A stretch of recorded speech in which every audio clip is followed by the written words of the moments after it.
হলো? কি নিয়ে এসেছিস এত? দাঁত আইসক্রিম এনেছি, অর্ডার দিয়েছিলাম, আসলাম নিয়ে আসলাম। এতগুলো আইসক্রিম নিয়ে এসেছিস এখন? এই মাত্র না ভাত খেলি। তুই ডেজার্ট তো চাই না? ডেজার্ট চিনি ছিল তো? না মানে গরমের মধ্যে আইসক্রিম তো দরকার না। এই আইসক্রিমটা ওইটাই না, আমরা একবার খেয়েছিলাম, খুব ভালো লেগেছিল, ম্যাঙ্গো ফ্লেভার দিয়ে একটা। আরে হ্যাঁ, হ্যাঁ। আচ্ছা, এর মধ্যে আরো আইসক্রিম। কতগুলো আইসক্রিম এনেছে? দাঁড়াও, স্টার্ট করছি। প্রথমে আইসক্রিমটা, প্রথমে দই আছে এখানে। এটা ম্যাঙ্গো, এটা কি দই? আম দই। আম দই। এটা অনেকে খেয়েছে, আমি খাইনি। সেনকি মোমা বলছিল এই দই খেতে, কিন্তু আমাদের তো আবার এই দই এই যে সেই ম্যাঙ্গো। ও এটা তো সেদিন সায়ন নিয়ে এসেছিল, তাই না? এর টেস্টটা খুব ভালো ছিল, খুব ক্রিমি। আরো আছে। বালিশটা যদি ভিজেছে আইসক্রিমে। ও এটা কি আলাদা ফ্লেভার? হ্যাঁ, এটা নারকেল নারকেল আইসক্রিমটা খাবো। নারকেল আইসক্রিমটা খাও। চকলেট সিরাপ দিয়ে।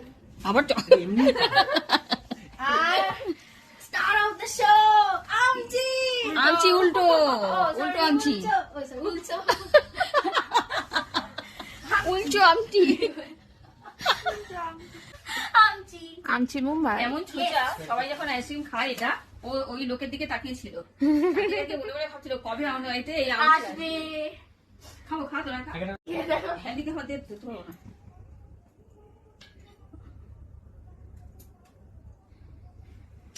টক ডগ। আমি যে আম ভাপা বানিয়েছিলাম সেম টেস্ট, সেম টেস্ট।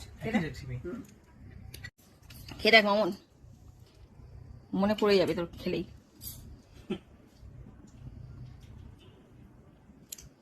ভালো না খেতে? ভালো লাগছে, ভালো লাগছে।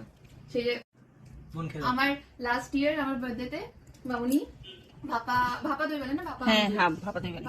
ভাপা দই বানিয়েছিল, সেটার মতো একদম। সেও এই আর একদিন বাটি নিয়ে চলে গেছে।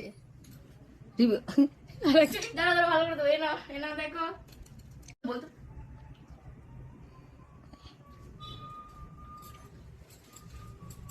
ভালো। দাঁড়া।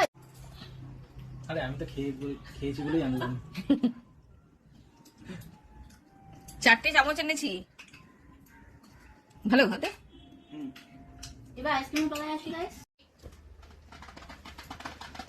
আমাদের ইনফ্লুয়েন্সার একদমই ভালো করে প্রোডাক্ট কি মজা, আমচি খুলবো। আনবক্সিং করছে। এটা খুলে খামচি খেতে হবে। হয় নামিয়ে ও বৌদি ভয় কি দেখতে। কি দারুণ দেখতে, দেখো এটাকে ভালো করে দেখো। গায়ে সাবান মাখা। এবার এটা খুলছি গাইস। যেটা খুলছিস এবার দেখো।